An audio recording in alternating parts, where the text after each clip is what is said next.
like late. Okay, hi Caitlin. It's nice to see you.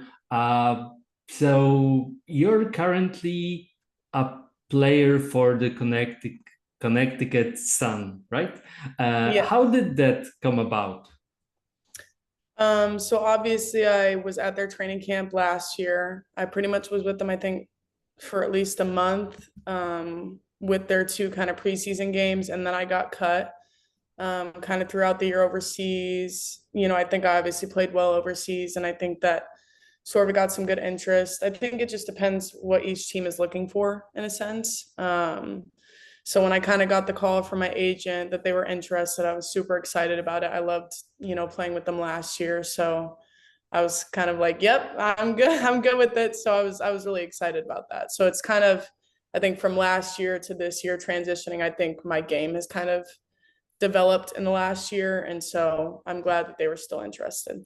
Okay, so were they following your play in Greece as well? Did they let you know that they were like following your progress and were kind of impressed with what you did? Yeah, I think so. My agent had reached out kind of mid-season and was just like, yeah, like he had talked to the GM and said just like that I was playing well and stuff like that. Nothing, I don't think it's ever too crazy because that's so early on and Hmm. what those teams and GMs and coaches decide for next season, obviously. Not like I signed with them for training camp or anything. But it's always, I think, nice to hear, kind of get feedback otherwise, like just from your agent or from other GMs or anything like that. It's always great to kind of hear throughout your season and see what you can continue to work on and how you're doing and stuff. Yeah. And how does it feel to be a part of a team that's not really like a bottom feeder, but is a championship contender? Do you feel that it sort of validates your effort even more, that you're appreciated more because, I mean, a team like that reach out to you? Yeah, I think, I mean, first of all, they're a tremendous team. I mean, like you said, it's not like they're in last place. They're not in the bottom six. They're at the very top up there, Yeah. with New York and the other greats. So I think, and you always see it. Like obviously, I went to Baylor. Like we were used to winning. That was just like our culture, and that's the same culture that they have. I think they have some great vets, and they have some other pieces like you see Dejanay and Ty that have really like stepped into new roles this year. Um, but you just kind of see that growth and that maturity, not just in coaching staff, but also just the players. So I think that's kind of what's so fun to be around because I've always very much been like a role player. I just like give my best effort on a court. I do exactly what the coach needs. And so I think it's great and I want to be whatever piece that they need me to be. If they need me to be a defensive stopper, I can be that. If they want me to be a shooter, like whatever they need, I think that's kind of how I'm looking at it in a sense because they have so many great vets and so many great players already. Yeah. So, how does it feel to be one of the youngest players actually on the team? Do you have like an vet who is supposed to take care of you and show you the ropes, or it doesn't work that way? I'm not really sure. I mean, I was there for a little while and got to travel with them last year, and the vets always take care of you. I Okay. think I said this in another interview before, but when I went to go eat with them as the team, I think like AT and DB had paid for my meal. It's just little things like that. Like I love being around Brianna, just because she's another post. Like it's not like she's super super loud, but she's just great to kind of get feedback from. Like getting to practice with her, play on the same team as her, like I always get to talk and kind of see what she says, or, it's so different in every system. So I wouldn't say that there's just like one individual that's been that way. I obviously got to play with Dejanay in college, so I always loved playing with Nay. I played against Ty in college. It's just different things like that. Like I am the youngest for sure, but I still was at least around a few of them when they Hmm. were in college, so that makes me feel a little bit less young. Yeah. And you spoke about Baylor earlier, right? So, can you describe the recruitment process, how it went with you? Yeah, it was definitely recruiting is always a lot. Hmm. I know it's gotten more insane nowadays, with NIL and everything that's going on. Um, but for me, like I think I was one of the only in my class that that kind of narrowed my schools down like my sophomore year. Like I was not, I didn't want to do all the nonsense or, you know, like talk to a billion schools. I was very much like dedicated to kind of like the four. I had gone to a few different elite camps were really popular back in the day. They aren't as popular now, but that was a huge thing like before 2018. So I had gone, I think, a year or two to Baylor's elite camp, like wanted to keep their interest. Obviously, I had other offers and things like that. But at the end of the day, like they had finally offered me. And I talked to them. I had already visited their school a bunch. And so I just, you know, I kind of knew. I think everyone kind of has that feeling, or at least I hope they do, because I had that feeling and I loved it. But it was just every time I visited there, it felt like home. Like I loved the atmosphere. I didn't only just love the basketball, but I also loved the school. So it was kind of a perfect fit. Yeah, and you enter the school and you immediately win the championship, right? So how did it, I mean, if you start on that level, uh, how hard is it to keep that level up? I mean, there's no way to go higher, right?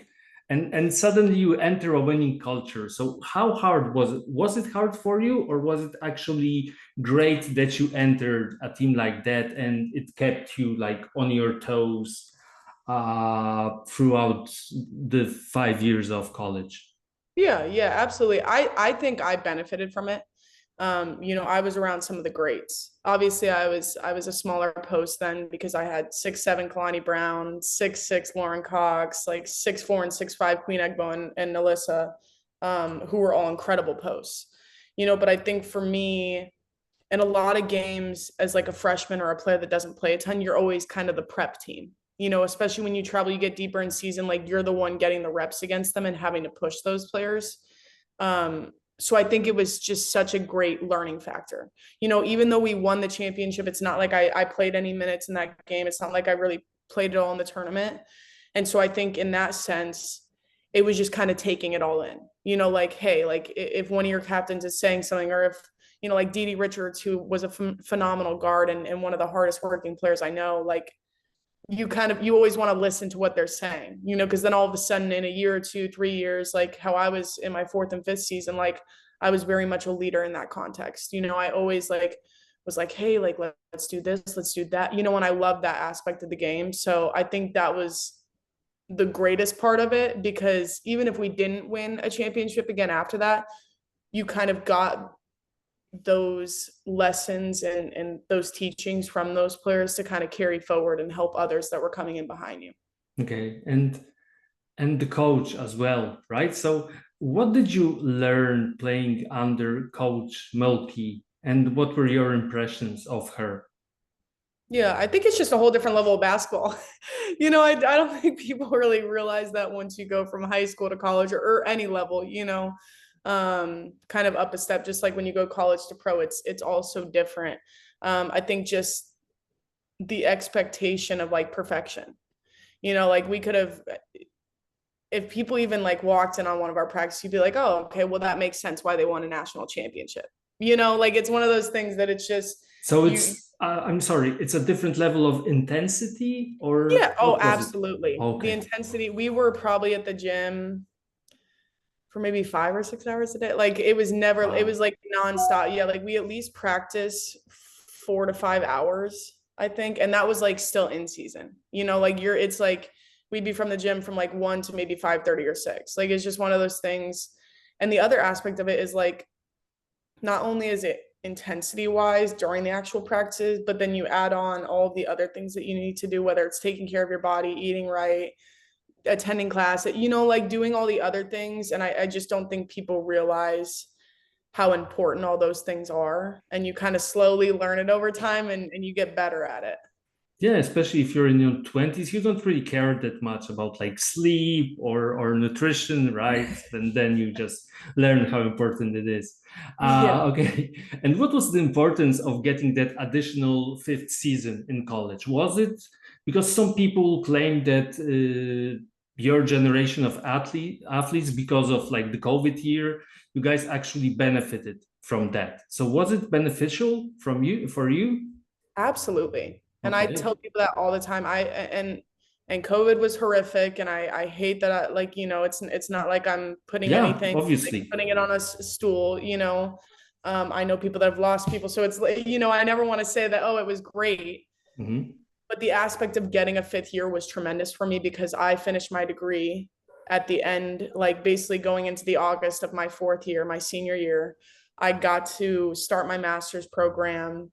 We obviously got a new coach, Nikki Collin, and I love her. Like I think she kind of reopened my mind. I wasn't really enjoying basketball as much anymore. And having her and that new coaching staff come in, I told her immediately, I was like, yeah, I'm staying. I was like, I'm sold on you. I never had a problem with Baylor. It was never that issue. I think it was just the basketball side that I was struggling with. And so like her and the coaching staff did such a good job at like making me re-love it, making me enjoy it. And then I also got the benefit of, having my fourth and fifth year and being able to get my master's degree while doing, what I love. And so I think it was perfect for me. And I what did you can't say master for in, everyone. if I may ask? Oh yeah. I got my undergrad in corporate communications and I got my master's in sports management. Okay. And so do you plan on like getting into coaching or yeah, after your Yeah, career so is I done? I have various different things I want to do. I think it's Okay. it's odd because I don't want to just do one thing. I love Mm-hmm. coaching. I think I'm gonna really, really enjoy it. But I also love the operation side. I'm very big on like organizing, putting things together. And I've always been really good at it.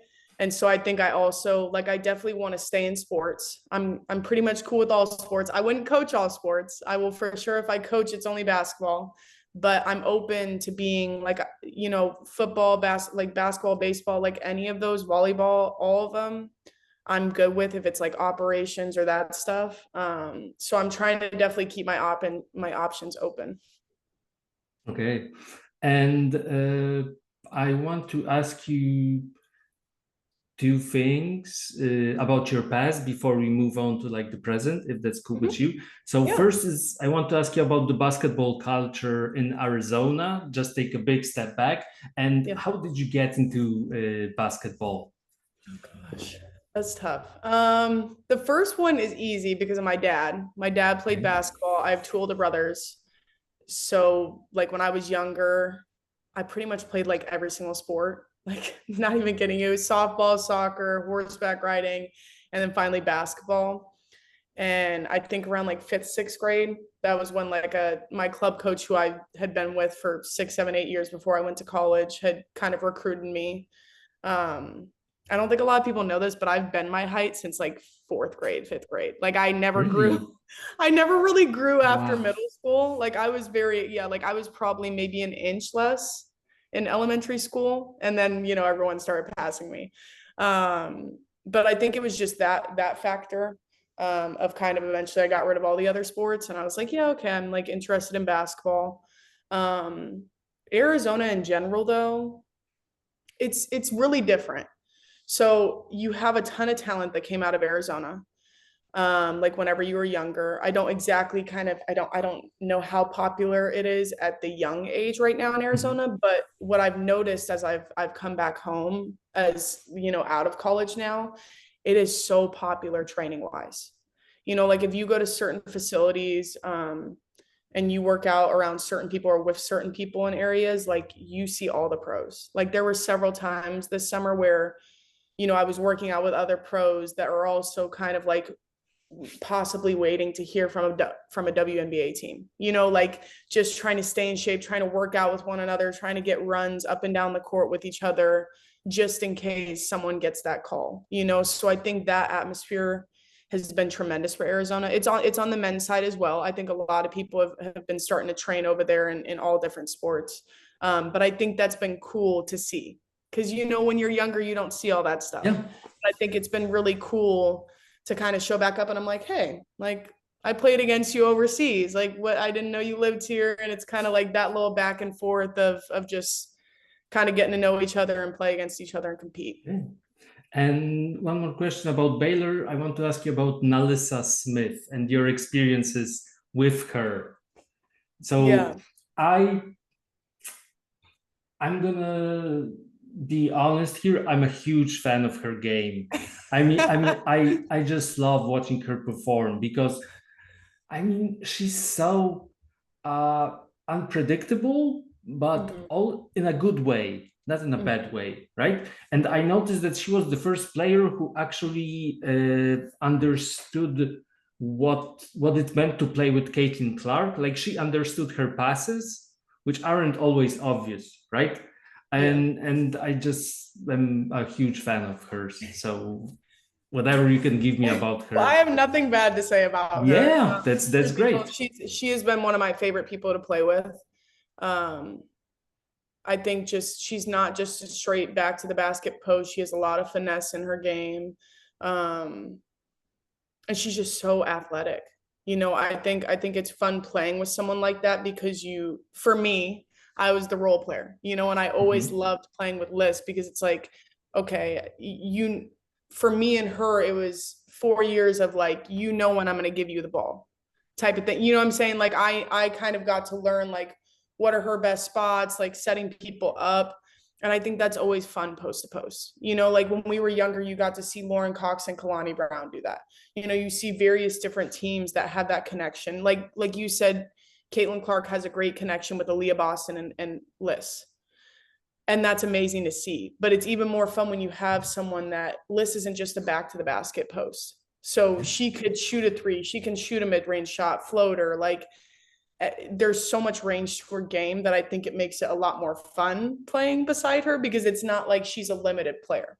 Yeah, she's a Um, great rebounder as well, which is like kind of Fantastic. overlooked because she's playing next Well, to Aliyah Boston, right? yeah. And she's such a good rebounder. Yeah. Well, and there Yeah. were so many games, and I joke about this all the time with people, but I'm like not extremely like I don't have like hops like her. Like I'm not super athletic. I do the basics. Like I'm gonna box out, I'm gonna get the rebound, whatever. And there was a certain point in time where I would just like kind of look at Liz and I'd be stuck boxing out. And I'm just like, go get it. Like, okay. Like I would just rely on her every time. Like I swear, like that was my game plan. I was like, I'm just gonna box out whoever I need, and Liz can get the rebound, and I don't have to worry about it. So I think it's funny that you mentioned that. Like that's all that went on in my head when I played with her my senior year. And I want to ask you about your decision to move to Greece. So you attend your first training camp, right? You're part of the preseason, and then you're cut. Was it like a traumatic experience for you? Did it hurt, or were you kind of expecting that because of, the number of teams in the WNBA is Yeah, obviously very yeah. small and the roster spots. Truth be told, I had no expectations. Okay. I truthfully think I was kind of brought in to just because a lot of vets that play overseas or are gone don't come back the first week you're back. So truth be told, I have no expectations. Like I was just kind of going in there. I was like, I'm gonna do what I do best, and we'll see what happens. I was not devastated. Obviously, you always want to make a team. Like I was around the girls, for a month straight, around the coaching staff, the staff in general. And I enjoyed all of them. They were all fantastic people.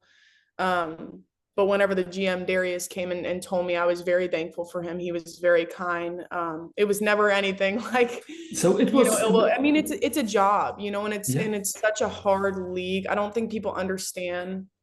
Probably volleyball is the only other professional sport that is absolutely impossible to make a pro team because there's such little teams, even compared to, our league. And so I knew, I think after that, I still wanted to continue to play. I wanted to, kind of move forward. And so I went to Mexico that summer, and then I ended up going to Greece. I had already signed with Greece before any of that. I kind of signed, I think maybe before we even played our first preseason game against New York. Like I had already signed, it was set in place already. So I think from there on out, it was kind of just like moving forward, like prepping, um, especially because whenever you get cut, I love that he kind of told me why. I think they were kind of wanting someone that could play two through four for them at the time, someone that was more versatile. And I think for me, like I had just gotten done with college playing the five. Like that's all I played my last Yeah. like fourth and fifth year. So I didn't have that yet. And so for me this year, a lot of what I did in Greece was I stretched the floor as a 5. Even if they put me at the 5, I was still stretching the floor. I changed my shot from last year to this year. I did change it after I left Connecticut. I handled the ball up the court a bunch as the 5. You know, like it's just different things of that I wanted to be like, hey, like let me, even though I was the 5, because I trained all summer long as a guard to try to kind of prep myself just in case. Because that's a lot of teams are going to tell you that, you know. Yeah. Especially in America, it's just like overseas, I'm really big. In America, I'm not considered that big. I might be strong, but I'm not very tall compared to, you know, the 6'7s and 6'6s of our league. But I think that's just kind of what I took from it. You know, I think that was kind of not that, you know, it had a huge effect, but I was definitely kind of aware of it and just wanting to kind of develop my game even over in Greece. Yeah, and the fact that he did it in person, right? Not via like phone call or whatever, it's really like speaks about like his character as well. Yeah. And was your coach in Greece receptive of the fact that you wanted to play that way? Or was there some convincing necessary? I don't think it was really convincing. I think, okay. You know, there were obviously set plays where I was down on the block. And if I was running in transition and my point guard already had the ball, I was running towards the block and I was going to get it and either make a move or hit it to someone else if they doubled or triple team me. But I think a lot of times when I got the rebound, I just told people to run. You know, like how we talked about earlier, like I loved playing with Liz because I was such a good passer. I love sometimes being able to be the one that, like, I think I like assists more than I do like scoring. Like, truth be told, I love, like, you can ask anyone from my college team, like, that was my thing. Like, I think I get more excited off of that than anything else. And so I've told our guards, I'm like, go. Because if I get it in transition, like, it's easier for me to hand it off to someone or to kick it up ahead and for an open shot. So it's not like it was anything convincing. Like, she was very open-minded. She knew that me and my other American teammate on the team could both shoot. Like, it's not like she just kind of stuck us on the block. There were several plays where she would flare out for me to whether I could get a shot or drive from the perimeter, stuff like that. So I think that was what was nice to kind of play in that.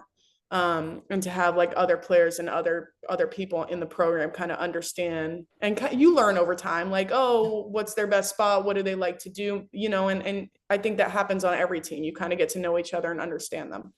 Okay.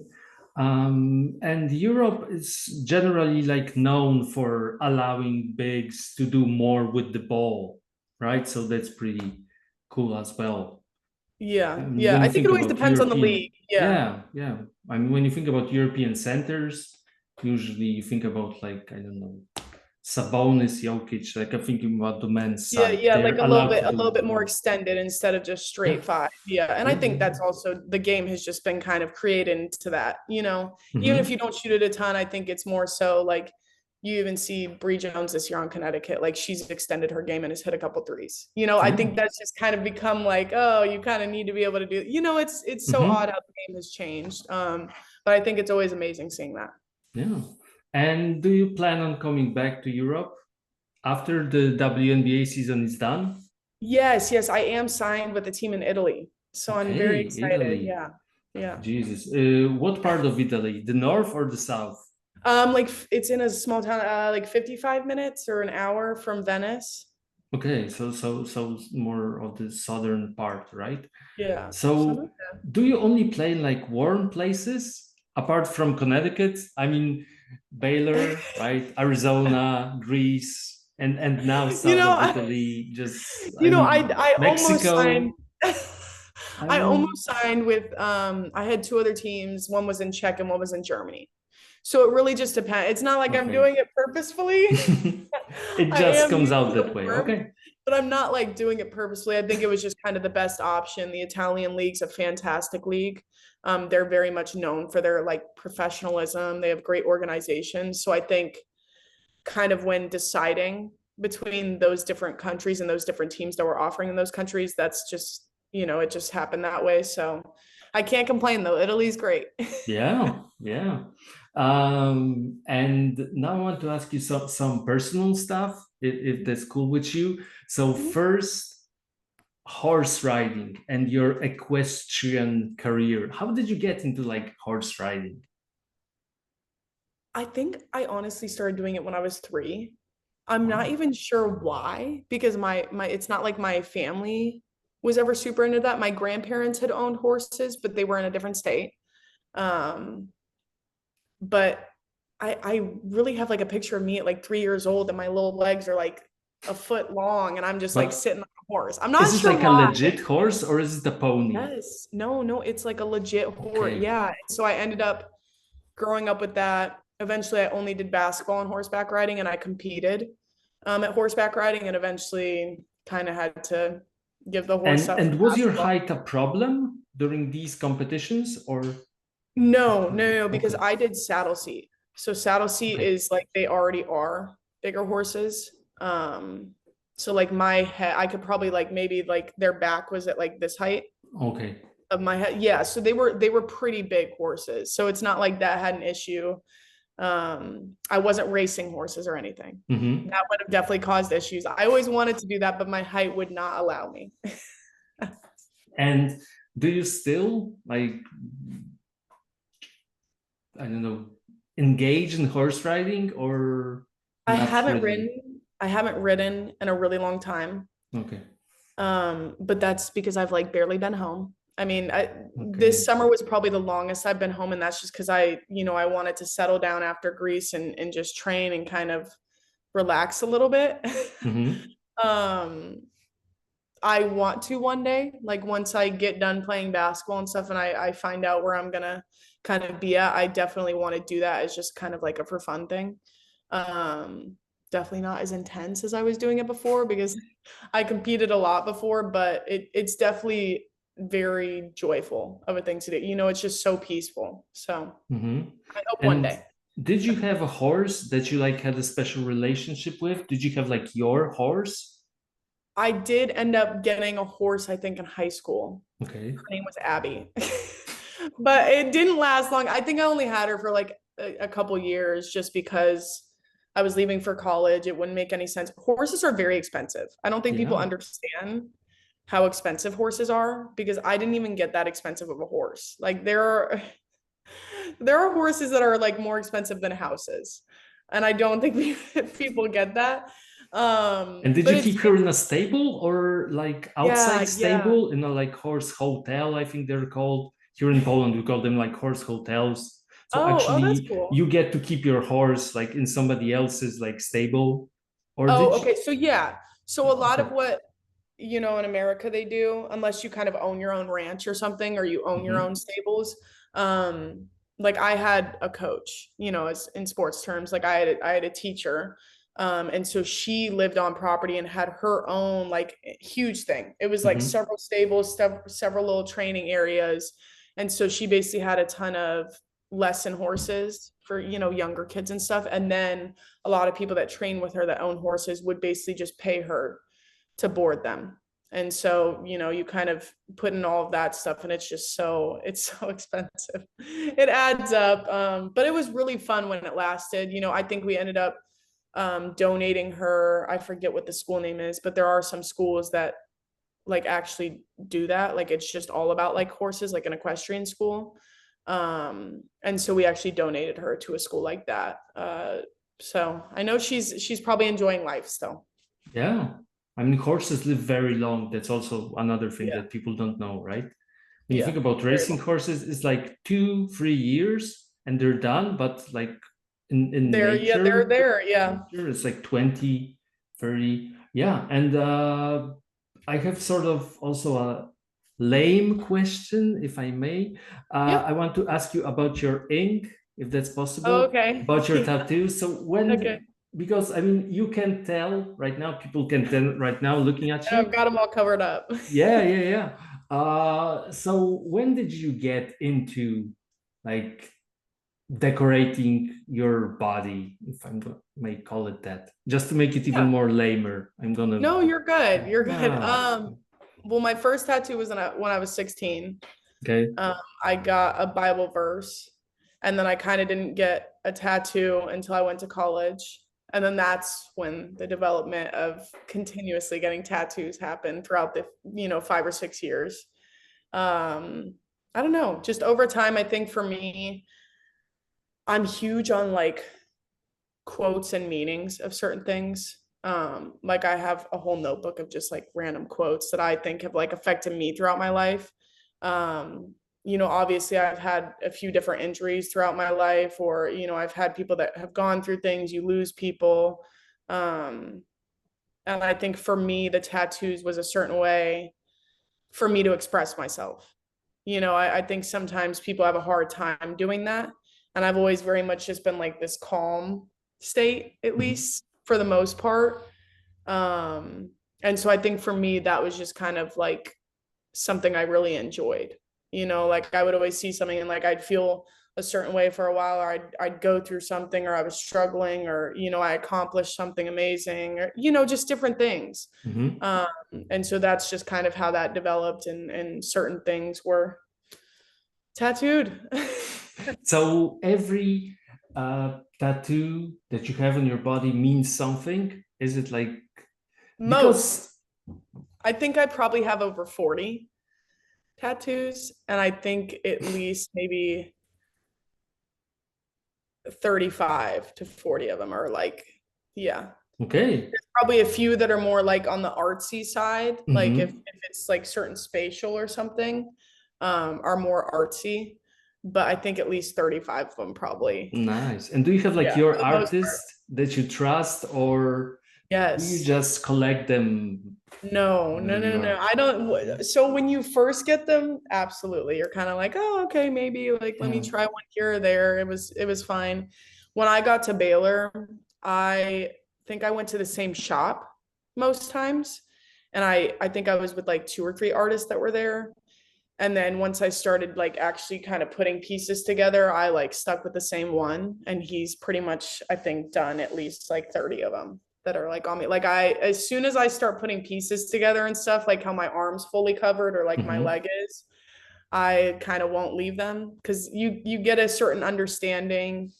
Um, like I'll go to an appointment with like 6 different photos, and I'll be like, okay, you guys gotta sit down Pick and be like, so one. I like this from this one, I like this from that, but I don't want to do this. Okay. And then like an hour later, he comes out and he's like, how about this? And I'm just like, you got exactly what I wanted. Like it's one of those things. Like there's several times where he's done that, and I'm just like, perfection. Thank you. Yeah, if Like, you have that 'cause I'm not person, an artist. I don't yeah, know. if you have that person, that's awesome.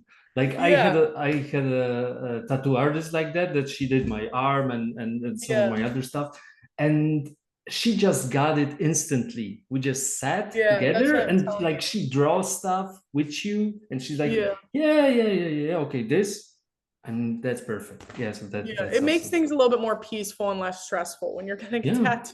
and So uh, the most painful spot that you ever got tatted? I think maybe my foot, but it was so short. Okay. Um, Because yeah. of the fact that it tickled, It's or different skin. So okay. not on the top, but like how you have like this part of your skin. So it was kind of like on the side. And so when it's Hmm. different skin, it really, really hurts. That Yeah. and like maybe like my shin. Yes. Oh my Like God. not Yes. directly on the shin, but on the side of the shins are not fun. Yeah. It was Elbows. I was very upset. Yeah. And elbows are Yeah, I haven't just done my elbow. I've avoided my elbow. The knee okay. hurts too, actually. Hmm? I'm The sorry? knee is not fun. The knee hurts too. Yeah. I was very surprised by that. But Bones. And I mean, when it's like a yeah, yeah, little yeah. piece of flesh and On the hard bone, oh part, my for God. sure. Yeah. I think it always helps whenever you get to like lay down. Like any of like my back tattoos or anything where I can just lay face down. Like there were a lot of times where I kind of like was snoozing off. Like I was like Yes. falling asleep. Yeah, I actually fell I asleep don't think that once during a helped. session. That's yeah. So yeah, I But totally yeah. get it. Okay. Thank you, Caitlin, for our talk. Yeah. And I wish you all the best in your future endeavors. Really like Thank you. talking to you. And I hope that we will be able to talk when you are like a more prominent member of the Connecticut Sun Thank you. somewhere Thank you along the so way. much. Really, thank you. I'm just gonna turn off the recording.